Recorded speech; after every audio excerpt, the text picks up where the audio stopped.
when we sit back and we talk about the New York Giants, we talk about how, believe it or not, this team has been a mockery since 2011. This team has not been the team that we remember with Tom Coughlin and what this defense was really built around. Defense, getting to the quarterback, Michael Strahan, O.C. Umenyor, Justin Tuck. We don't see those guys anymore. And over the last couple of years, when you look at the Giants draft classes, and they weren't bad, but they weren't draft classes like the Jets did last year where they stand out, where you have players that could be future all-pro players. They've brought in free agents, Kenny Gallaudet being one of them, who has done nothing in the NFL. He had 21 touchdowns and 3,000 some odd yards in his career before he gets this big contract from the Giants, where I don't believe he deserves it. He's more of a number 2 than a number 1. And you talk about what Dave Gettleman has brought to this organization when he was here for the 5-6 years he was here. What he's brought is dysfunction. When I look at dysfunction, I wouldn't think of the Giants here in New York. You usually think the Jets. I'm a Jet fan. So, over the years, we've heard a clown organization, Rex Ryan. They put clown outfits on Rex Ryan. And then we brought in guys like Todd Bowles and all the different coaches we brought in over the years. Adam Gase being another one. The clown outfits have now transitioned to Jaguars fans. Absolutely. But the real mockery and the real joke of the New York football sports is the Giants, not the Jets, and obviously not Buffalo. When you look at the Giants, their understanding of finding talent in the draft has been horrible. You look at where they've been picking in the draft over the years, and you say, why would you go with this guy when you could have gotten that guy? Why would you go with that guy when you could get that guy? This team has been riddled with injuries, no question, with Saquon Barkley, but they should have never drafted Saquon Barkley. You don't draft a running back in the top 3 picks when you're not ready to win. You just don't do that. You don't build your team and your whole offense around a running back. And the Giants over the last couple of years have done it backwards, not moving forwards. And that has a lot to do with the GM. So what happened on Friday? They finally are going to introduce their GM, and his name is Joe Schoen, who is the assistant GM for the Bills and helped the Bills build this team and where this team is for the last 4 years, where the Bills over the last 7-8 years, and you can ask the Bills fans, they had Rex Ryan too. This team was a complete debacle. They didn't know where they were going and where they were moving forward to. And then finally, they bring in the right GM. They bring in the right coaching staff. And now they're finally 2 wins away from going to the Super Bowl. It's incredible when you talk about from what one team could become in a 4-year span. Yeah, you have to draft the right quarterback. Yeah, you have to get the right coaches in and the right pieces in to win. But it's extraordinary when you look at being that you're an assistant GM of this team, and a lot of people have spoken very highly of this guy and what he has done for the Buffalo Bills. He has been the back end of the draft, and he's helped with the back end of the draft and where the Buffalo Bills have drafted and he was one of the reasons why they drafted Josh Allen. It's an incredible thing when you look at all the candidates and they chose the younger one. The Giants need a GM that I believe needs to grow in a position, but also a smart young guy that understands how and what to look for in a draft. And I think moving forward, the Giants need to start doing what the Jets are doing. Build around the draft, Speedy. I think the Bills, the fact that they built their team mostly homegrown is a good sign for somebody like Joe Schoen that he's really been able to develop the homegrown talent more. The Bills aren't like a team like the Chiefs and the Titans that have given out big contracts to a lot of these players. The Bills really don't have many of them. Josh Allen, they just paid a lot of money to, but beyond that, their contracts are all pretty good. And that's the kind of thing the Giants need, because the Giants are so cash-strapped as it is. They need their own dose of homegrown talent. I loved the Bills' 2018 draft at the time. I like their 2019 draft, the way they were able to build their team. There are a lot of guests on our show saying that the Bills had one of the best drafts in 2020 in the pandemic year. So you definitely could see how they're really good at, one, filling in their holes that they need to, like they did this year like they did in years past with the wide receiver, like they did this year with their pass rush. They know what they need at any given time, and they're good at finding scheme fits. You were talking about Rex Ryan, the way he came to Buffalo and essentially ruined a lot of those defensive players over there that were more built for a 4-3 attacking defense. Then Sean McDermott comes in and rebirths a lot of those guys, brings in some of his old guys too from Carolina, but still, helped get those veterans back. Now they stuck to the process and really built it young. They didn't deviate just because they had that 9-7 playoff year with Tyrod Taylor. They didn't say, all right, we're going to all of a sudden try to spend money and go for free agency. No, they stuck to their process, and now they're building a sustainable, successful team that, yes, they haven't gotten to a Super Bowl yet. They went to the AFC Championship last year, but they're progressing nicely. And the Giants need something like that because right now they're stuck with all these bad contracts. So they need somebody that can find talent, homegrown, and really bring in a good identity. And right now, the Giants need to find that identity. And what the Jets have done over the last couple of years with, obviously, Joe Douglas and now Robert Saleh is they're the youngest team in the NFL. They've built around the draft, and they're going to continue doing that. And when a player of the magnitude that fits their offense or their defense in free agency, they could bring that guy in on a good price and a good contract, which Joe Douglas over the last couple of years have done. Now, I'll say this about Joe Douglas. He's been very good in the draft. He's been horrible at free agency. So maybe that's the way these teams need to go, these New York teams need to go, is go through the draft, build around the draft, and if there's one player or two players that you're missing that can help your team get to that next level, then you make that move. Spending your money and throwing money away the way the Giants have over the last couple of years, again, with Leonard Williams. Listen, Leonard Williams is a good player. He is. He's a good player. But Ramsey's not even going to be there next year. Are they going to run the 4-3 that they've been running over the last couple of years? Probably not. Yeah, the only ways I can see Ramsey being there next year is if Brian Flores becomes the head coach, just because they both have the Miami ties. So absolutely. And maybe Brian Flores is the next guy to be the next head coach of the New York Giants. And it's crazy to say that will be another Bill Belichick's disciple taking over this team. Now, Joe Judge, I think he was mistreated at the end of his career. I really do. I don't think he works very well with the press. We expected that. He's a Bill Belichick guy. And Brian Flores is better working with the press because his personality fits. And he's from Brooklyn. He's from New York. And that's why John Mara wanted to reach out on his own to talk to Brian Flores before he comes in and talks to Joe Schoen.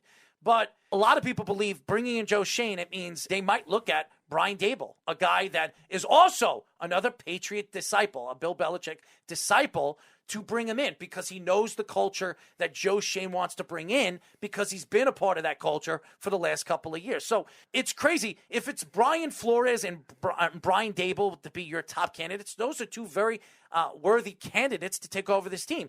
The question is, when you look at Brian Flores, why did Brian Flores get fired from his job? Now, obviously, he didn't get along with the GM. If he comes in with Joe Schoen, is he going to get along with Joe Schoen? Or if Joe Schoen does something that he doesn't like, is he going to do the same thing he did to the Miami Dolphins and start attacking the GM?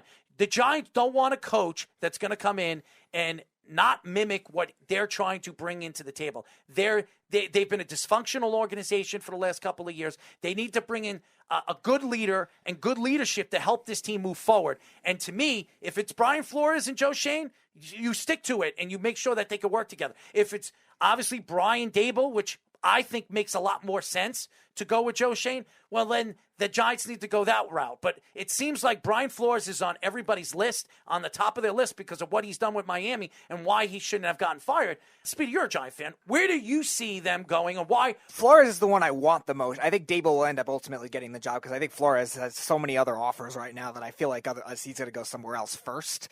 We've seen the Bears, we've seen the Broncos, the Texans. They might try to do a desperation overpay to get him because that team has no talent on that team. So they're gonna try everything. But I think the biggest thing to look at is John Mara was really encouraged by wanting Brian Flores. And I was worried about that kind of thing too, because I always thought John Mara was kind of like the problems with the Miami ownership where their egos were getting in the way. Their traditions were getting in the way. But it doesn't seem like that kind of thing is happening. So that might be a good step in terms of getting it. Like I said, I still think Dable will end up being the guy that they end up hiring just because I think they're going to want to switch from a disciplinary special teams, but also not as much control of the offense type team to an offensive guy, a modern NFL type guy. And we saw what Dable's done progressively year after year with Josh Allen. Now, their balance of their offense, because they lacked the running game and wasn't as good of an offensive line, wasn't great in Buffalo this year. But again, I don't know how much you really blame that on Dable as much as the injuries and the personnel too. So the Giants are bringing in somebody that has a more modern adjustment to the NFL, which is something that they definitely need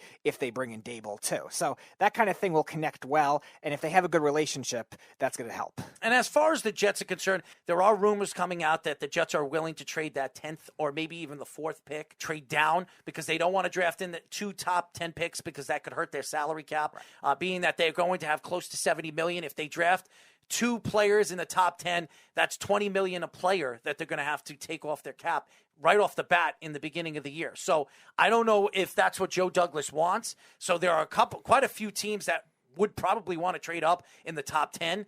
One of them, Philadelphia, that have 3 picks in the teens, where maybe if they want to move up at 4 to get the player that they want, maybe the Jets get the 15th and 16th pick from the Philadelphia Eagles, and then they draft 10, 15, and 16, where they could get 3 prominent, good players in the first round. And the last time the Jets had 3 first-round draft picks, I remember was if I'm not mistaken, the Mangold draft. Mangold, Ferguson, and Keller. 2 of them became all-pro, Pro Bowl players and obviously Hall of Famers. And the other one, if he stayed healthy, who knows where he would have been. So the Jets have done very well when they've drafted 3 players in the first round. I remember with Chad Pennington, with Bill Parcells, and Sean Ellis, and I forget the other guy. I think it was Dwayne Robertson was the other interior lineman in that draft. And that was pretty good, too, because Pennington, if he stayed healthy, could have been, who knows what he could have been.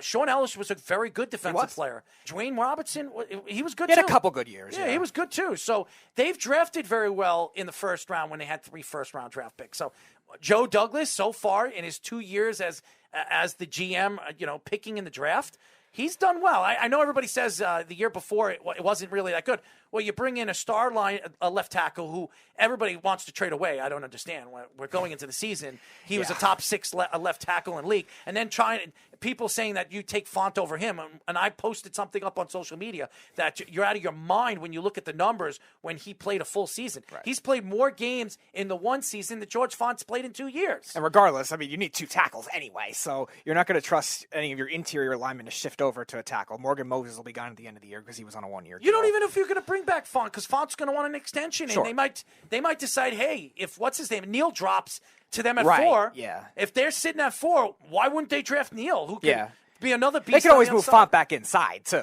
They have the leeway to do that. They haven't done it yet, so I don't see them doing it. No. I don't think they're going. I think that Joe Douglas is very patient. I don't think they're going to do it right away just because of that. In terms of the trade scenario, I could definitely see it happening too. Just because I think this draft, it seems like there's the consensus 5 overall players. Maybe you throw in Lindenbaum there as a 6th guy that are being drafted. The 3 pass rushers, Stingley and Neal, are kind of in that realm. But kind of after that, then you have a lot of interior linemen. You have the tackle Cross. Maybe if you don't get Evan Neal, you have somebody, if you want an inside linebacker like a Nakobe Dean that you could end up drafting in that spot if you trade back a little bit. There are definitely some options that the Jets have. The Jets have a lot of position flexibility because they have the money. They have the money and they have the draft stock, which they have the number 1 draft stock when it comes to the list of points and everything like that. So the Jets could trade out and trade out of picks. The second round, too, they got 2 second-round draft picks. And why not trade, if they decide to trade down at 10 and get a first round, they move down 4 spots and they get an extra second round. Then you have 3 second-round picks where you can draft in the second round, which they haven't been good drafting in the second round over the last couple of years. Well, the Panthers pick is pretty early, too. By the way, shout out to them for hiring Ben McAdoo as their offensive coordinator. Well, good riddance, Sam Darnold. I think Ben McAdoo is a better offensive coordinator than coach, and you saw. Well, that's not saying much. Well, again, Eli Manning had his best years when Ben McAdoo was the offensive coordinator. So maybe he does help Sam Darnold. Maybe they think that he could figure it out. I don't think he's a coach, but if you keep him as the offensive coordinator, I know you make fun of him, but I think maybe that's the route they want to go. They want to help Sam Darnold figure out who he is and what his identity is on the field. And maybe Ben McAdoo is the guy. Ben McAdoo likes those running mobile quarterbacks in, and Sam Darnold is a mobile quarterback. So he's not a mobile quarterback like obviously Lamar Jackson or Zach Wilson, but he's a guy that could do things in the open field that a lot of pocket quarterbacks can't. That's really where we're going with the Jets. And stay away from Calvin Ridley if you're going to give up a first-round draft pick. There is no way where I'm going to be so ecstatic seeing that Calvin Ridley was traded for the 10th pick in the first round. That would be a catastrophe. So maybe Atlanta gives them their first-round draft pick next year, and maybe their second-round pick this year. I do that. I was thinking trading Mims and maybe a 2 or a 3. Maybe that might get the job done. I don't trade for Calvin Ridley unless it's a fair trade. Giving up that 10th pick for Calvin Ridley I wouldn't do that if I were the Jets. That you worked so hard and you got so lucky getting that from Seattle. Why would you give up a top 10 pick when you have an opportunity to get a lot more back for it? So that would be a big mistake for the New York Jets. And DK Metcalf, too. He's not worth a first-round draft pick. I'd rather have Ridley over Metcalf, too, because I think he's a little more steady. Yeah, stop it. I don't want to hear it. I've been hearing DK Metcalf's name all over. Now I'm hearing Philadelphia might be going after him. I think Philadelphia will end up getting Ridley because of the Alabama connections all over there.